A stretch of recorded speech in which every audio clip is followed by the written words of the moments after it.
What's going on, guys? Welcome back. How to make a living online. Open Q&A part 2. Switching locations due to very poor internet connection, according to YouTube. Clear and clutter. You got to tell me the secret. How do you get on these calls so quick? That's what I want to know. You're so fast. You're Speedy Gonzalez. It's crazy. Love it. You're my hero. What's up, Ethan? Good to see you, Dwight. Good to see everybody. I respect it. I respect the hustle. So let's get back into the open Q&A, guys. Any questions you guys have, I'm here to serve you. I'm here to help you as much as possible. Add whatever type of value I can to your life. If there's anything holding you back, any obstacles you're dealing with, any questions you have, I'm an open book. Feel free to ask away. Do you hire a designer for merch, or do you design your own? I've been playing with the idea. I've been experimenting with creating my own designs, and I've been learning a little bit. I experimented on Canva. I experimented on, I think it's PixMonkey. I believe that's the website. I'm not entirely sure, but I'm not really that good at it. You know, obviously you get better at designing and different things like that with experience. And, you know, I design all my thumbnails, the ones that I create and whatnot. There's templates that I use on Canva, but I've been just hiring it out. I just ordered 15 new designs, and we just got it back from my mother's account, our partnership account, from the Treasure Gnome. And he has a Fiverr gig, and he has some good rates. So I hired from him. I hired some from Glenn Zubia with Hustler Hacks. And then I also have another designer that designs all my stuff for my Shopify store. And I have over 100 designs over there on my Shopify store that I sell through email marketing and Facebook marketing.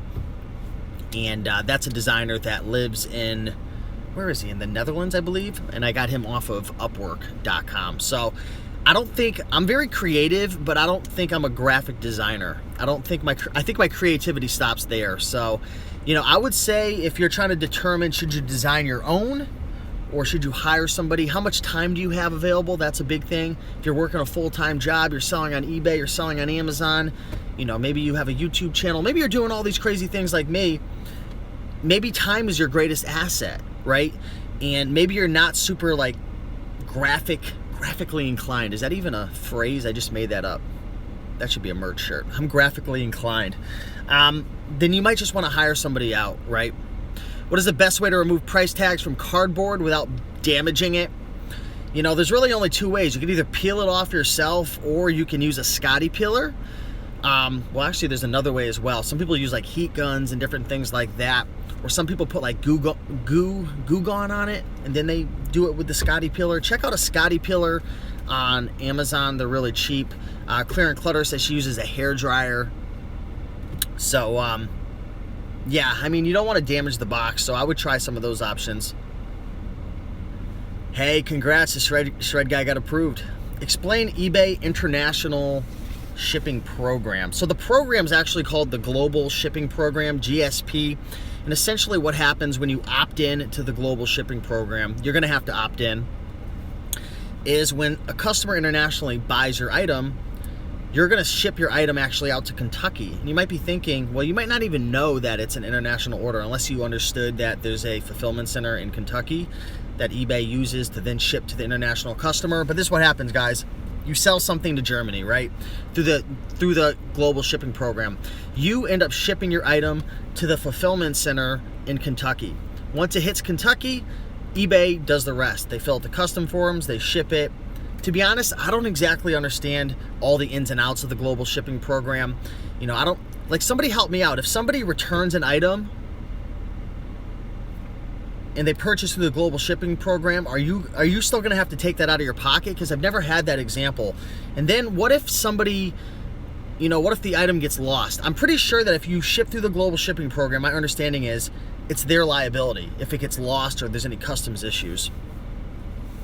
But I'm not sure about returns through the Global Shipping Program. Somebody help me out with that. I would appreciate that.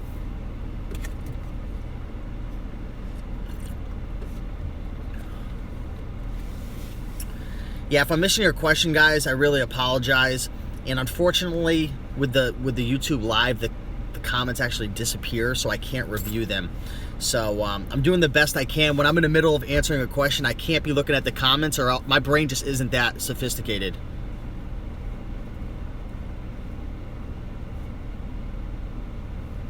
And if you can keep the question somewhat short, that's going to help me to be able to read it, because if it's like a paragraph, by the time I get like halfway through, it's already off the screen. So I know it's an inconvenience, guys. I'm really sorry about that. Maybe the YouTube app will find a way where you can like click it and it'll like stop, but it's kind of hard to see it.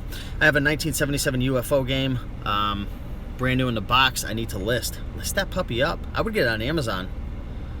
Cost for merch designs. I like that. You see, Clear and Clutter, man, you're a smart girl. You got the little question marks in the front and the back. That's, that you caught my attention. For me, well, there's a couple different ways that you can go about it. You can either research the niche and get the slogan researched and just give it to your designer. They design it. That's going to be your cheapest, probably anywhere between $5 to $20. It's just going to depend upon the quality. If you want somebody to research the niche for you, do the trademark research, and then create the design, that's going to be a premium thing that you're going to have to do right there. That's what I did, because it was just driving me crazy, like finding the niche and then like finding the slogan and like searching like Instagram and social media looking for things. I really don't like that stuff, to be honest. Like, I'm very creative, but there's certain things that I just don't like to do, and that's one thing I didn't like to do. So I actually outsourced that part of the equation as well. And that came out to about $10 per design. Hey, what's up, Brian Huntsman? What's going on? Good to see you, man. Hey, if you guys are watching live right now, be sure to hit that like button. We got 55 peeps in the house. Any questions you guys have, ask away. If I missed a question, ask again. Keep the questions, a sentence or two or less. Yeah, the Shred guy is saying, I got some ideas, but text only. I've heard that the guys like Glenn Zubia and even the Treasure Gnome, the guys who are having the most success, a lot of their best-selling merch designs are text only. There's not even a design, like a graphic. So keep that in mind as well. Plus, those are easy to bang out. What was the site for church sales? April is asking. I think it's booksalefinder.com. I believe so.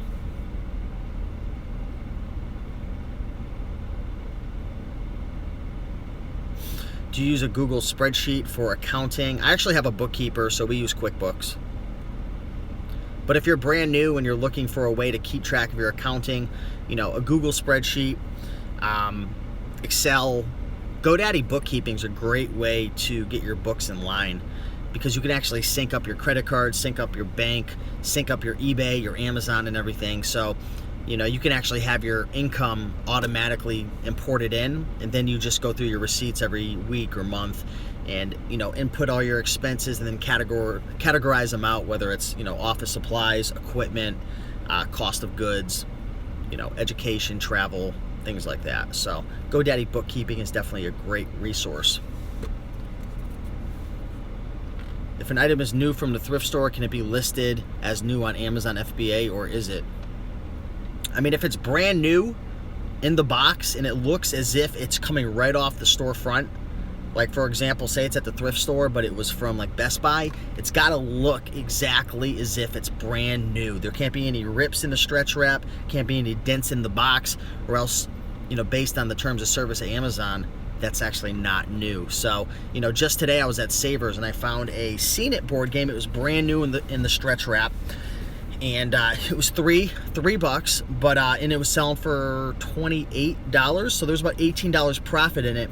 But the problem is, the corner of the box was all dented up, and it also looked like there was a little bit of water damage on it. Like the cardboard was kind of like, it wasn't damp, but it was just really soft. So, in that example, I couldn't ship it into Amazon new, and it wasn't worth to ship it in as collectible. So I passed on it.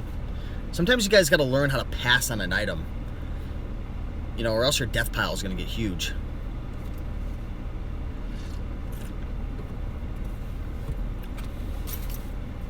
Death piles. We can talk about death piles all day long. Death piles are not good. They are not good. Not only are you're having your money just sitting there doing nothing, but it's a killer for motivation. You know, there's nothing less motivating than having a huge pile of stuff that you don't want to list, that you don't like selling. You've got to get in the habit of listing on a regular basis. And one of the best things you can do is not have any piles. You know, actually list everything and don't have anything to list, because then you're hungry. You're hungry to go out there and source. You're hungry to go to the garage sales on a Saturday, to wake up at 6 in the morning, 7 in the morning to get going. You're hungry to hit the thrift stores after work, because you know in order to continue bringing in sales, you've got to ship out a couple boxes a week to Amazon. You've got to list 20, 30, 50, 100, whatever it is for you per week on eBay. Don't be scared to pass things up. Smash that like button, Glenn Burns says. I appreciate it. Brian, keep killing it, man. Is there a way to search keywords like the Google tool? So I search keywords, you know, for YouTube, for Amazon, various ways. Obviously, there's the Google Keyword Planner. That's actually the name of it. You may have to run an ad or two in order to get that enabled on your account, but the Google Keyword Tool is great. The what's the software called? Longtail Pro is a great software to find keywords. You know, I actually find a lot of keywords just by using Amazon or just by using YouTube. Like some of my most viewed YouTube videos are videos that I did extensive research on keywords by just typing in a few things into the search bar. Like I would type in eBay, and then I would hit the space bar, and I would see what YouTube recommended. What are people searching for? The same with Amazon. A lot of times you can like find your first private label product just by typing in a word and then hitting the space bar to see what it recommends to you. So that's a great way to find keywords as well. You can even do that on eBay, I'm sure. For finding keywords for eBay though, one of the top things that I do is I just pretty much copy other people's listings. So I see, you know, maybe I have a Tommy Bahama, you know, floral, 100% silk, short sleeve, 2 extra large shirt. Look up similar shirts that have sold, find the ones that sold for the most money that are similar to the one that I'm looking to sell, and then snag a few keywords out of it. Helps a lot, and it's easy.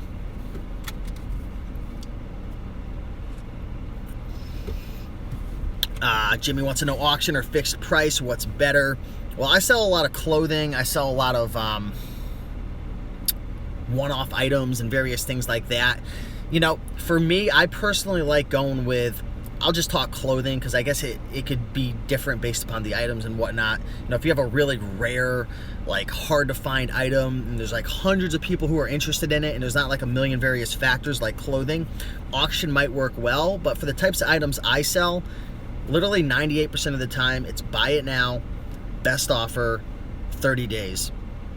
Doesn't sell, I relist it, lower the price, run some sales. So I like to do buy it now because I feel like a lot of people want the item today. They don't want to waste their time 5-7 days with an auction. And I like to put the best offer option because it keeps me in the market in case I price an item inaccurately. So it keeps me in the market. Plus it allows me to even price a little higher. I could run sales on it, and then I could even take best offers to keep things moving. So I typically go 30 days buy it now, best offer. So Nick went to Goodwill for the first time. Everything was too expensive. You know, I made a video the other day saying, you know, the thrift store pricing is getting crazy. It's been getting crazy the last couple of years. Why? Probably the TV shows, probably the YouTube videos, probably the number one fact is everybody has a smartphone. You can look anything up easily. The people in the back, they're scanning things, they're looking things up. The eBay app, the Amazon app, it's easier than ever to determine the value of an item. So the prices are going up. But one thing I can say, Nick, you've got to educate yourself. You've got to study. You've got to watch videos. You've got to learn what's hot because things will fall through the cracks. It happens all the time. And that's what you're doing. You're going and you're looking for that opportunity. You're looking for the employee who works in back, who's new, who doesn't realize how to price things. You're looking for, you know, items that they're just not aware of that have value, right? Like there's certain things that I know for a fact I pass up and it's probably worth like $500 and I just have no clue. The same thing happens with them back there. You're also looking to take advantage of, you know, any type of discounts or sales or fill a bag days, different things like that to take advantage of it. But you've got to realize it's a numbers game, right? Like, for example, say you're trying to, you know, find a boyfriend or a girlfriend. Well, let's go with the girlfriend example. You know, you're going out to the bars, you're going out to the clubs, maybe you're on a dating website, you're trying to find, you know, try to find somebody. You know, you're not going to just get lucky with the first person unless you're like a supermodel like me. That was the biggest joke I've ever made. You know, you're gonna have to kiss a lot of frogs. You're gonna have to approach a lot of girls. You're gonna have to talk to a lot of people. You know, you're gonna have to just get to know people. You're gonna have to go through a bunch of various items to find one, right? So it takes time. It takes time, especially if you're doing books or clothing. You've got to go through the racks quite a bit to find a good one. You've got to go through and scan a bunch of books to find a good one. Ethan wants to know, when did you decide to open an eBay store? April, kiss those frogs. That's right. You know, I think I opened an eBay store when I had like 100 items or more.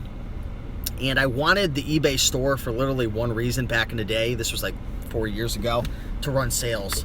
In order to run sales, you need to have an eBay store to access the markdown manager. So, you know, I was having some items that they were slow, and I wanted to maybe boost my rankings in the algorithm. Running sales is great for that. So, you know, I'd say 100 items, 200 items, it just depends.